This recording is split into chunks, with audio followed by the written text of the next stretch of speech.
저는 집에 유주나무가 하나 있습니다. 아이들 유치원에서 가져온 건지 아내가 산 건지 헷갈리는데요. 아무튼 하나 있는데 그 나무를 지극정성으로 관리하고 키우는 저희 아내가 있습니다. 목이 말라 하면 물을 잘 주고, 햇빛이 부족한 것 같다 싶으면 테라스 베란다에 내놔서 바람도 쐬고 또 햇빛도 잘 충분하게 막도록 잘 관리해요. 그렇게 남편을 좀 아무튼 굉장히 나무를 굉장히 사랑하고 잘 관리합니다. 그런데 어느 날 갑자기 저를 부릅니다. 여보 일로 와서 이거 좀 봐보세요. 열매가 맺혔어요. 이렇게 하지 않습니다. 여보 일로 와봐. 이거 좀 봐봐요.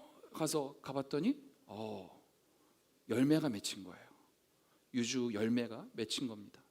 정성으로 돌봤고 물을 줬고 또 혹여나 병충해 또 어떻게 또 뭐 다른 어떤 벌레들은 먹고 있는 건 없는지 정성으로 살피고 봤었던, 그렇게 사랑으로 길렀던 그 결과가 처음 열매로 나타난 거죠.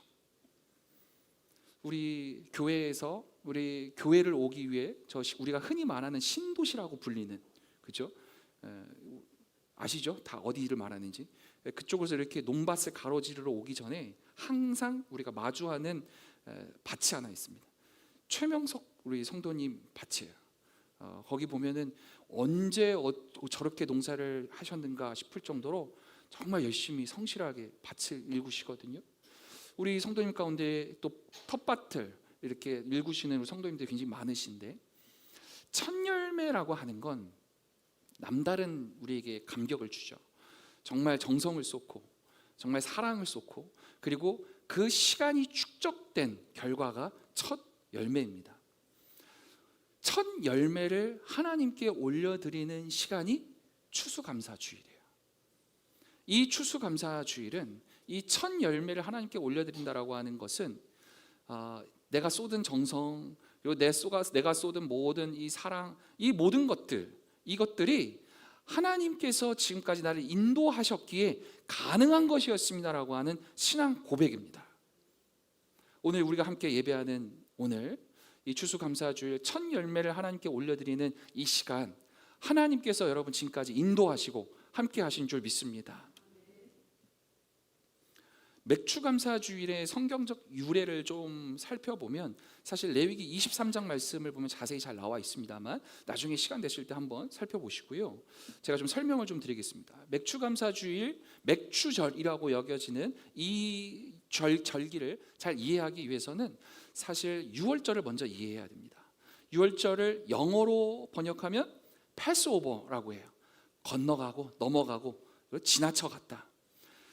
이스라엘이 애굽 땅에서 종살이 할 때 하나님께서 죽음의 천사를 보내셔서 심판을 하신다고 약속을 하세요. 말씀을 하세요. 그때 이스라엘 백성들에게 약속을 하죠. 너희들이 양을 잡고 각 문설주에 그 양의 피를 다 발라놓으면 그 죽음의 천사가 지나가다가 여기는 양의 피가 있는 곳이네 라고 인식하고 넘어갈 터이다. 그러니까 하나님 말씀 순종하고 그렇게 나아간 곳은 지나갈 것이고, 그렇지 않고 순종하지 않은 어린 양의 피가, 다시 말해서 우리도 지금 다 알죠. 예수 그리스도의 피가 없는 곳은 구원받지 못함을 잘 알려준 사건이었습니다. 그 유월절 사건 이후에 이스라엘 사람들은 77에 49, 그래서 77절이라고도 하고 50, 그 49일 다음에 이어지는 50째 날, 그래서 그걸 50제의 날을 한자어로 오순절이라고도 하죠. 77절, 오순절, 맥추절은 그래서 같은 말입니다. 그 날에 50번째 되는 날에 우리들이 지금까지 구원받았음에 대한 감사, 그 유월절을 지나고 지금까지 인도해 주셨던 하나님의 그 은혜와 감사에 감격하여서 첫 곡식을 하나님께 올려드렸었던 그 날이 바로 맥추감사주일이에요. 근데 이 맥추감사주일, 아까도 제가 서두에 말씀드렸지만 이 맥추절은 또 다른 이름이 무엇이다? 오순절이라는 거예요. 77절이라고도 불렀고, 이 우리가 맥추절이라고 불리는 이 개념이 사실은 신약 성경에서 나타나는 오순절의 개념과 연결되어질 때 우리는 이 맥주 감사절을 정말 더 뜻깊고 깊이 있는 감사를 우리가 경험할 수 있게 되어집니다. 왜 그럴까요? 여러분, 오순절 생각하면 오늘 우리 성경 읽었던 사도행전 2장의 말씀이 오늘 떠오를 겁니다. 오순절에 무슨 사건이 임했습니까? 불이 임했어요. 성령의 불이 임했어요. 그것도 불의 혀 같은 모양으로 각 사람들에게 임했다는 겁니다.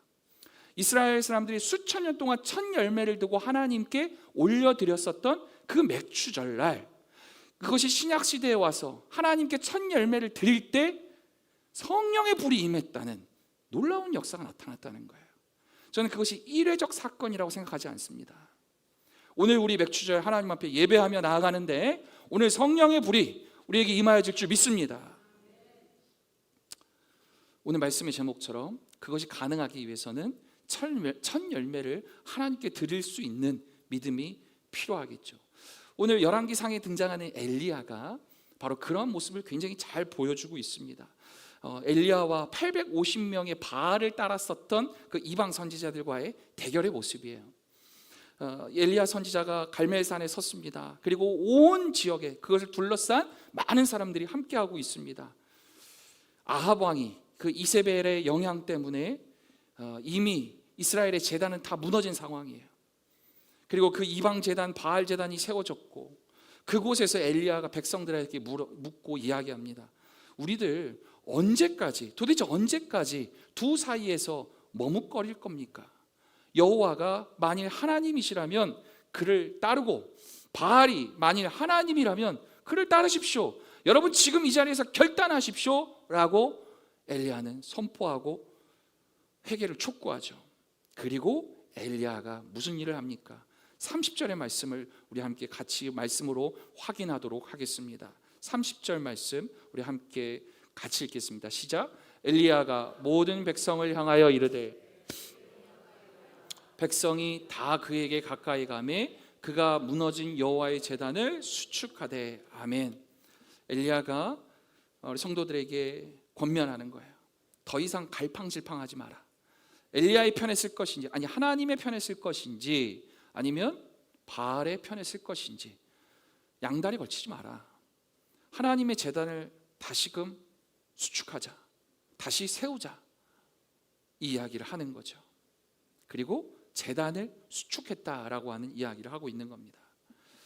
바알의 선지자들과 대결하기 전에 엘리야 선지자가 강력하게 얘기하고 싶었던 건, 주장하고 싶었던 건, 그리고 오늘 우리에게 하나님 주시는 말씀은 여러분 우리에게 무너진 제단을 세우라는 겁니다. 그 제단 위에 제물이 올려지고 그리고 기도합니다. 뭐라고 기도했는지 아십니까? 그 말씀이 36절과 37절 말씀이에요. 함께 읽겠습니다.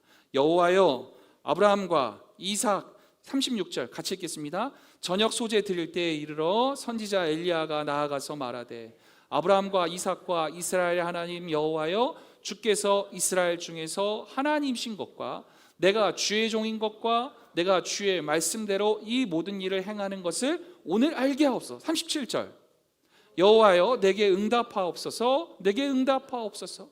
이 백성에게 주 여호와는 하나님이신 것과 주는 그들의 마음을 되돌이키심을 알게 하옵소서. 아멘. 그랬더니 하나님 보여주세요라고 얘기하는 거예요.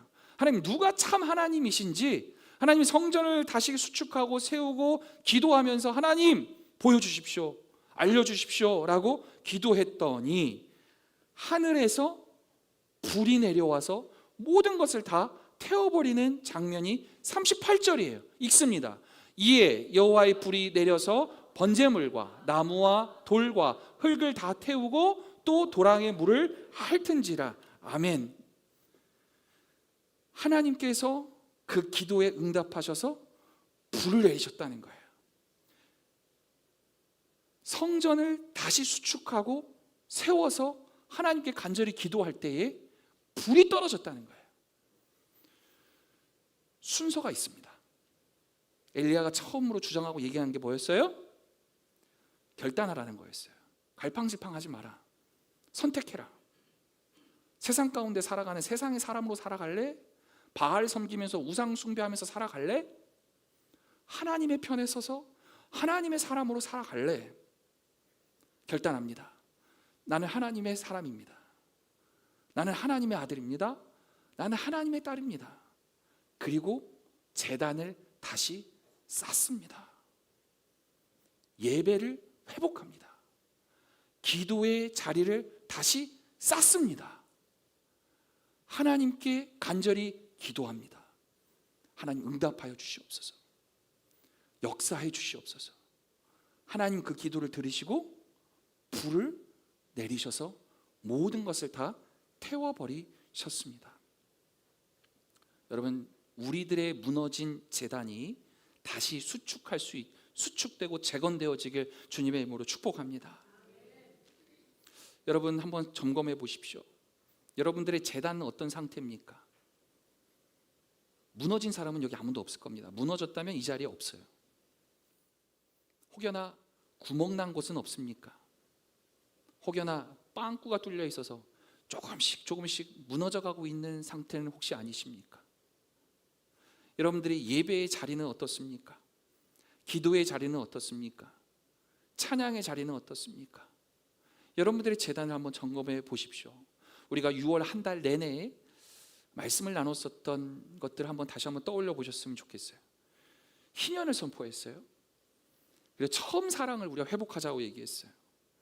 그 처음 사랑을 담아내야 될 새 부대에 대해서 얘기했고, 그리고 그 새 부대를 담아내기 위해서 우리는 산 제물이 되어져야 된다는 말씀을 지난주에 나눴습니다. 그것이 제단을 세워가는 과정인 것이죠. 불이 임하기 전에 여러분, 제단이 먼저 세워져야 됩니다. 여러분들의 예배의 제단, 여러분들이 하나님께 올려드리는 그 제단, 이 중심이 먼저 잘 세워질 수 있기를 원합니다. 어떤 성도님이 저에게 그런 얘기를 하시더라고요. 제가 제단을 다시 세우겠습니다. 그러면서 결단을 하시는 거예요. 제가 회사에 얘기했어요. 이제 주일만큼은 출근하지 않겠다고. 제가 물어봅니다. 그러셔도 되는 상황인가요? 자를 테면 자르라 그러죠. 굉장한 결기죠. 굉장한 결기죠. 그리고 굉장한 도전이죠. 어쩌면 어느 사람들은 굳이 그렇게까지 할 필요가 있을까? 그런 비판을 할 수도 있겠고, 그런 생각을 할 수 있을 것 같습니다. 그리고 여러분, 오해하지 마십시오. 여러분들이 직장을 때려치십시오, 그만두십시오 라고 말씀드리는 것이 아닙니다. 저는 그 성도님의 결기, 그 성도님의 믿음, 그 성도님의 신앙의 결단을 저는 말씀드리는 겁니다. 자신이 할 수 있는 제단을 쌓기 위해서 자신이 할 수 있는 최선의 길을 걸어나가는 그 모습을 하나님께서 보시고 그 제단 위에 하나님은 불을 내리십니다. 그런데 그 제단 위에는 그 다시금 수축되고 재건된 그 제단 위에는 반드시 제물이 올라가게 되어져 있죠. 엘리야가 제물을 올렸습니다. 그냥 기도만 하는 게 아니에요. 드림이 있는 거예요. 하나님께 시간을 드리는 거예요. 정성을 드리는 거예요. 헌신, 몸을 드리는 거예요. 우리가 지난주에 로마서 12장 말씀을 통해서 이 말씀을 확인했어요. 그래서 우리가 바울 선생님의 그 말씀을 통해서 우리가 무엇이 되어져야 된다? 산 제물이 되어져야 된다. 따라서 산 제물이라고 하는 것은 살아있기에 우리가 겪는 유혹, 그리고 또한 살아있기에 우리가 경험하는 생동감, 역동성, 이 모든 것들을 우리가 경험할진데 그 상황 가운데서 결단할 수 있는 믿음의 사람이 산 제물이 되어지는 것이에요. 살아있기에 도망가고 싶은 유혹이 찾아올 겁니다. 살아있기에 우리는 우리의 발로 뛰쳐나갈 수 있는 유혹이 우리에게 닥쳐올 겁니다. 그러나 살아있기에 우리는 결단하고 스스로 생각해서 우리는 제물을 지키겠습니다. 우리는 제단을 지키겠습니다. 살아있는 제물이 되어지겠다라고 하는 헌신과 결단을 우린 지난주에 했죠. 오늘 말씀도 보십시오. 엘리야가 하나님 앞에 기도하며 나아갈 때 제단을 쌓고 제물로 나아갔었던 그 모습이에요.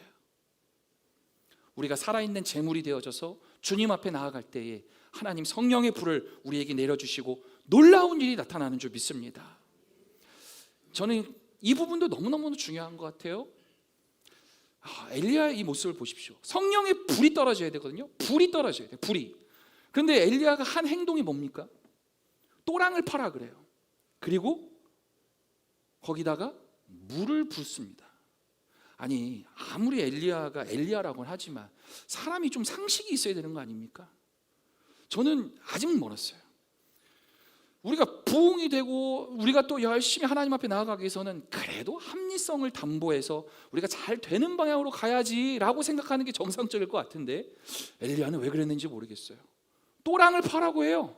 그리고 거기다가 물을 붓습니다. 거기 수족관 만들려고 하는 거 아니에요.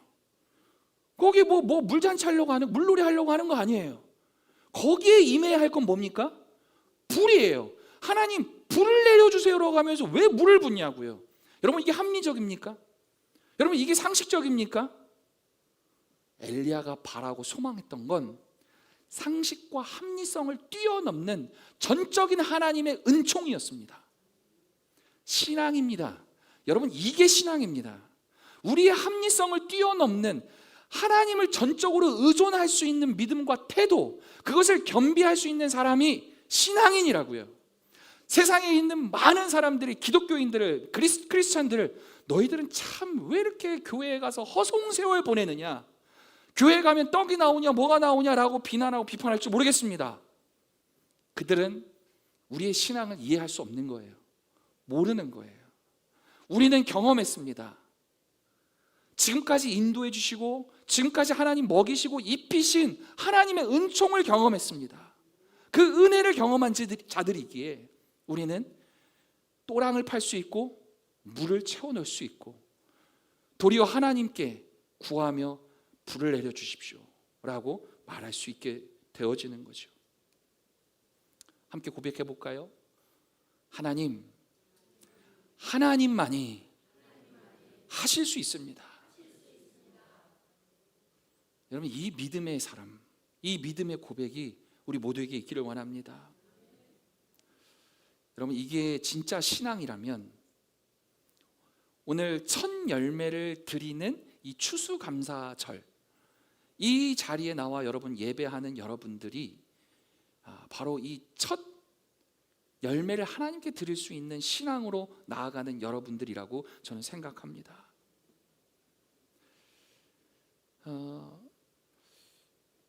첫 열매를 하나님께 드린다라고 하는 의미는 사실 저는 그런 의미 같아요. 사실 첫 열매는 완벽하지 않습니다. 조금 더 익어야 되거든요. 조금 더 숙성돼야 되고 사실은 조금 더 기다려야 더 좋은 게 맺히고 열립니다. 그렇죠? 그런데 처음 것을 하나님께 올리라고 성경은 얘기하고 오늘 그리고 처음 것을 올리는 이 절기를 우리는 하나님이 정말 귀하게 여기신다는 말씀을 우리가 보았던 거예요. 왜 이게 의미가 있느냐? 여러분들의 삶의 자리 가운데서 혹시 이런 마음이 있으실까요? 하나님, 제가 조금 더 안정적 되면, 하나님, 제가 조금 더 여유가 있게 되면, 하나님, 제가 조금 더 시간이 조금 흐르면 헌신하겠습니다. 그때 내가 산 재물이 되겠습니다. 혹시 그런 마음 없을까요? 오늘 추수감사절을 통해서 이 첫 열매를 하나님께 올려드린다라고 하는 이 믿음의 고백은 기다림의 시간, 나중이 아닙니다. 지금입니다. 지금 주어주신 은혜, 지금까지 인도해 주신 사랑, 지금의 상태, 지금의 자리에서 이것이 처음이고 이것이 전부이지만 이것을 하나님께 올려드립니다라고 하는 신앙의 고백이에요. 엘리야가 물을 부은 게 바로 그 장면이라는 거예요. 하나님, 이 자리에서 내가 가진 것 모든 것들을 쏟아붓지만 하나님께서 역사하시면 이 모든 것들을 이루실 줄 믿습니다 라고 하는 고백이었어요. 오순절의 사건이 사실 그 모습이었습니다. 하나님께서, 예수님께서 이 땅에 오시고 승천하시고, 어떻게 보면 그 제자들이 두려움과 공포 가운데 놓여져 있는 그 제자들에게 예수님이 성령으로 찾아오시고 임재하셨던 그 사건이었는데, 그들이 기도하며 그 자리에 모여서 하나님, 정말 하나님의 놀라운 그 역사하심이 우리 이 두려움 가운데 있지만 기도하는 자리 가운데서 하나님께서 이루어시고 역사하실 줄 믿습니다라고 하는 그 믿음의 자리, 그 신앙의 자리에 그들이 모여서 기도하며 나아갔을 때, 하나님이 특별히 50일째 되는 날, 너희들 기억하니? 하나님 말씀하시는 거예요. 너희들 기억하니? 너희들 믿음의 조상들이 너희들이 처음 것을 드렸을 때, 그 50일째가 됐었던 때, 그 맥주의 날 때 내가 그렇게 강하게 역사했던 것 너희들 기억하니? 너희들 그 신앙을 잊지 말고 회복하라 라고 하는 의미로서 오순절의 사건으로 성령님이 역사하셨다는 거예요. 오늘 똑같습니다. 여러분들의 삶의 자리 가운데서 여러분 재지 마십시오. 머뭇거리지 마십시오. 오늘 엘리야가 선포합니다. 성경을 통해서 오늘 다시 한번 얘기합니다. 언제까지 머뭇거릴 거냐? 세상에 발 한쪽 띄워놓고, 교회 한편에 발 뒤져놓고, 하나님께 발 한편 올려놓고, 또 세상의 것에 발 하나 올려놓고 우왕좌왕 하지 말아라. 결단하라. 여러분, 이 결단은 저는 거창한 것을 요구하고 말씀드리고 싶지 않습니다. 여러분들의 중심입니다. 여러분들의 마음입니다. 하나님에게 영광을 올려드리기 위한 그 마음의 중심으로 여러분들의 삶을 하나님께 올려드릴 수 있기를 원합니다. 오늘 7월이 시작된 시간입니다. 맥주감사주일 첫 주, 오늘 7월 첫째 주 하나님께 올려드리는 이 예배의 시간, 여러분, 저는 여러분들에게 선포하고 말씀드리고 싶어요. 그리고 함께 기대하고 싶어요. 오늘 이제 드디어 성령의 불이 오늘 우리에게 임하여질 줄 믿습니다. 여러분, 그 모습을 상상해 보십시오. 우리가 믿음의 눈을 뜨고 우리가 비전을 갖고 하나님 앞에 기도하며 나아갔으면 좋겠어요. 성령의 불이 이제는 임할 때가 됐어요. 왜 그럴까요? 여러분, 우리 예배 공동체가 우리가 이렇게 모이기에 힘쓰면서 전도하기에 열심을 내면서 하나님 나라를 읽어가고자 하는 그 마음의 열정으로 여러분들이 나아가는 그 모습들이, 다시 말해서 성전이 잘 재건되어져 가고 예배가 잘 세워져 가는 그 모습이 우리 눈에 보이지 않습니까? 기대하시길 바라요. 꿈을 꾸시길 바랍니다. 불이, 성령의 불이 각 사람들에게 임하는 거예요. 엘리야가 경험했었던 열왕기상 18장에서 나타났었던 그 불은 엘리야 앞에서, 많은 이방인들 앞에서 불이 꽝 떨어졌었던 모습일지 모르겠습니다. 그러나 신약 성경에서 나타났었던 오순절의 사건으로 났었던 성령의 불은 각 사람 한 사람에게 임했다고 그래요. 여러분, 한 사람에게 성령의 불이 임하여질 줄 믿습니다. 여러분, 그러기 위해서 여러분들에게 권면드립니다. 예배를 세우십시오. 성전을 다시 세우십시오. 기도의 자리를 지키십시오. 말씀의 자리를 세우십시오. 두 번째, 우리가 산 제물 되어져서 그 제단 위에 우리가 올라서야 됩니다. 불이 화르르 떨어져서, 그 불이 화르르 떨어져서 모든 제물을 다 태워버리거든요. 그러면 태워버리면 연기가 하늘로 올라가요. 그래서 번제라고 하는 건 그 연기를 하늘로 올라가는 그 장면을 보면서, 아하, 하나님이 우리의 제사를, 우리의 예배를 받았구나라고 그들은 확신하고 그렇게 생각을 했습니다. 성령의 불이 우리에게 임하여져서 저는 우리들이 다 태워졌으면 좋겠어요. 우리들이 연기가 되어져서 하나님께 더 가까이 다가가서 하나님의 마음을 너무 많이 알고 하나님의 영향, 하나님의 뜻을 펼쳐낼 수 있는 사람들이 되어졌으면 좋겠어요. 연기는 바람이 흐르는 대로 흘러갑니다. 여러분들이 제물이 되어져서 그 제단 위에 올라가져서 산 제물이 되어져서 성령의 불이 떨어지고 그리고 우리가 그 모든 것들이 하나님 첫 열매를 드리는 마음으로 우리의 삶이 나아가질 때 하나님은 여러분들을 연기처럼 우리들이 하나님의 말씀이 필요로 되어지는 그곳으로 여러분들을 파송하고 보낼 줄 믿습니다. 그게 하나님의 사람들이 살아가는 방식이어야 됩니다. 바람이 불지만 나는 그곳으로 가지 않겠습니다. 연기가 어찌 그럴 수 있겠습니까? 연기는 바람이 흐르는 대로 가요. 연기는 바람이 부는 대로 갑니다. 여러분, 하나님의 말씀에 의지하여 하나님의 말씀에 순종하여 살아낼 수 있는 사람들, 바로 그런 우리들이 다 되어졌으면 좋겠습니다.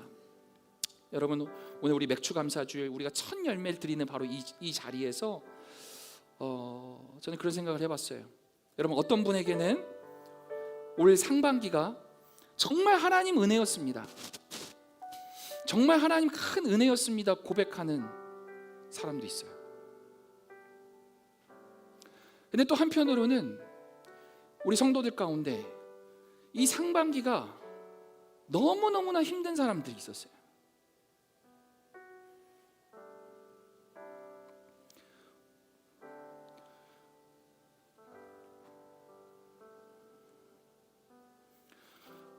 우리는 다 압니다. 어떤 성도가 이번 상반기가 얼마나 힘들었는지를. 하는 일마다 또는 하고자 했었던 일마다 너무나 힘들고 아파하고 속상해서 하나님 어찌 이럴 수 있습니까? 살아계신 하나님이신데 어찌 저한테 이러실 수 있습니까를 외치면서 속상해하고 아파했었던, 그리고 아파하고 있는 그런 상반기의 시간을 보낸 우리 성도들도 있습니다. 너무 잘 알지 않습니까? 어떤 이에게는 정말 풍성한 계절로 우리에게 다가온 이가 있겠지만, 어떤 이에게는 정말 가뭄과 같은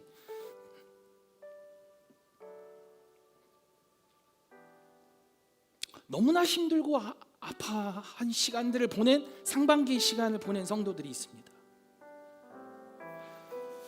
목회하는 게 힘들다라고 하는 건 가끔 저는 이런 것 같아요. 해드릴 게 없어요. 도와드릴 게 없어요. 성도의 그 아픔 가운데, 성도가 그렇게 힘들어하는 그 상황 가운데서 하나님, 로또 좀 돼서 좀 같이 나눌 수 있으면 얼마나 좋겠습니까? 그 기도가 여기 나올 만큼 경제적으로 위기를 경험하고 아픔을 경험하고 그런 성도들이 있죠. 근데 여러분, 아픔 가운데, 상처 가운데 있는 여러분들이 기억하셨으면 좋겠습니다 싶은 게 있어요. 풍성한 상반기를 보내신 분이나 지금 참 어려운 시기를 보내시는 분이나 공통점이 있어요. 여러분, 공통점이 뭔지 아십니까? 그 사람이나 나나 오늘 우리는 이 자리에 있다는 겁니다. 이게 뭐 큰 은혜입니까? 여러분 그렇게 생각하실지 모르겠는데, 우리의 시간이 어떠했든 간에 우리의 열매가, 지금 내가 맺고 있는 이 열매가 큰 것이든 작은 것이든지 간에 우리는 이 자리에 나와서 그 열매를 하나님께 올려드리고 있다는 사실이에요. 여러분들의 삶이 너무 힘들고 어려워서 하나님, 내 삶을 하나님께 올려드리고 싶은데 나도 헌신하고 싶고, 나도 누구처럼 더 열심히 헌신하고 싶고, 나도 누구처럼 더 이렇게 많이 헌금도 하고 싶고, 시간도 더 내고 싶고, 나도 그렇게 하고 싶은데 하나님, 나의 삶의 자리가 너무나 어려워서 그렇게 하지 못해요. 그래서 너무나 스스로 어렵고 힘들어하는 분들 혹시 계십니까? 그러지 마세요. 하나님이요, 큰 열매, 작은 열매를 보시는 게 아니에요. 여러분, 우리가 이 자리에 나와서 신령과 진정으로 하나님께 올려드리는 이 예배를 하나님 받으실 겁니다. 여러분들이, 우리가 용기를 내야 되는 게 뭐냐면, 하나님은 그 열매의 크기를 보시는 게 아니라고요. 여러분, 우리의 삶의 자리 가운데 누가 보면 이 흠 많고 상품성 떨어지는 이 열매, 그래서 세상에서는 그것을 참 못났다라고 여기며 내팽개치고 버려버릴지 모르겠지만 우리 사랑의 하나님은 아니다, 그 열매면 된다, 너의 그 삶이면 된다, 너가 그렇게 치열하게 살아온 그 삶이면 된다, 그 상황 가운데서도 예배의 자리를 지키고 기도하고 하나님 앞에 나온 그 당신의 삶을, 너의 그 모습을 나는 그거면 족하다라고 하나님은 보시고 받으신다는 거예요. 여러분, 그게 첫 열매예요. 여러분들의 삶을 스스로 나약하게 생각하지 마시고 좌절 가운데 놓이지 마시라는 거예요. 그 첫 열매를 드릴 때, 우리가 그 삶에 있는 모습을 그냥 하나님께 올려드릴 때 성령의 불이 우리에게 임하여지는 겁니다. 놀라운 기적이 나타나고 놀라운 역사가 나타나는 거예요. 여러분, 우리 마음 가운데 오늘 위로가 있기를 원합니다. 하나님의 놀라운 축복이 있기를 원합니다. 일어나십시오. 여러분, 일어나십시오. 괜찮습니다. 하나님께서 우리를 너무나 사랑하셔요. 그래서 우리를 이 자리에 한 곳에 모이셔서 오늘 말씀의 자리를 통해서 우리에게 새 힘을 주시는 거예요. 성령의 이 불을 임하게 하시는 거예요. 어쩌면 우리들이 겪는 이 고난이 세상에서 얘기하는 가난일 수도 있겠고, 건강의 문제일 수도 있겠고, 사람과의 관계의 문제일 수도 있겠다 싶습니다. 그래서 세상에 있는 사람들은 그 고난 가운데 많이들 쓰러집니다. 넘어집니다. 그리고 심지어 신앙이 있는 사람이라 할지라도 바로 그 위기 가운데서 신앙의 자리를 떠납니다. 흔들립니다. 저는 여러분들에게 권면드리고 싶어요. 여러분, 도랑을 파시고 물을 부으세요. 여러분, 우리가 위기라고 얘기되어지는 그 자리에서 도리어 도랑을 팔 수 있는 믿음의 모험이 있었으면 좋겠습니다. 간절하게 기도하시는 거예요. 하나님, 오직 하나님만 할 수 있습니다. 오직 주님만이 하실 수 있습니다. 아시잖아요, 우리가 할 수 없는 거. 지금까지 경험하셨잖아요. 상반기 동안 더 많이 경험해 보셨잖아요. 우리가 할 수 있는 게 없다라는 걸. 도리어 그렇다면 억지로 끌려가는 것이 아니라, 여러분, 억지로 여러분 우리가 하나님 앞에 나아가는 것이 아니라 도리어 봐라, 하나님 보여주십시오, 하나님 증명해 보여주십시오. 제가 도랑 팝니다, 제가 물 붓습니다. 세상 사람들이 미쳤다라고 하는 그 모습을 도리어 우리는 하나님의 살아계심을 내가 증명하겠습니다. 하나님 살아계심을 보여주시옵소서. 하나님 불을 내려주시옵소서. 제가 목숨을 건 850명의 그 바알의 선지자들과 제가 싸우겠습니다. 제가 세상 가운데서 물들어 사는 것이 아니라 참 그리스도인으로서 그 믿음의 결단으로 모험으로 나아갈 수 있는 여러분들의 모습이 우리 교회 가운데 보여줬으면 좋겠습니다. 여러분, 제가 준비한 찬양이 있는데요, 비준비하시니라는 찬양인데, 여러분 다 아실 찬양입니다. 우리 가사를 보면 띄워주셨는데, 우리 주는 위대하시고 능력이 많으시고 그의 지혜가 무궁하고 그 하나님은 영원하시다라고 고백합니다. 우리가 내 삶이 첫 열매로 하나님께 올려드릴 수 있는 사람은 이 고백을 할 수 있는 사람이에요. 이 하나님을 믿기에 우리는 첫 열매를 하나님께 올려드리는 것이고, 내 삶을 첫 열매로 올려드릴 수 있는 거예요. 여러분, 우리 함께 이 찬양 찬양하면서 여러분들이 마음을 다해서, 정말 진심을 다해서 하나님 앞에 우리가 고백하기를 원합니다. 우리 함께 찬양할게요.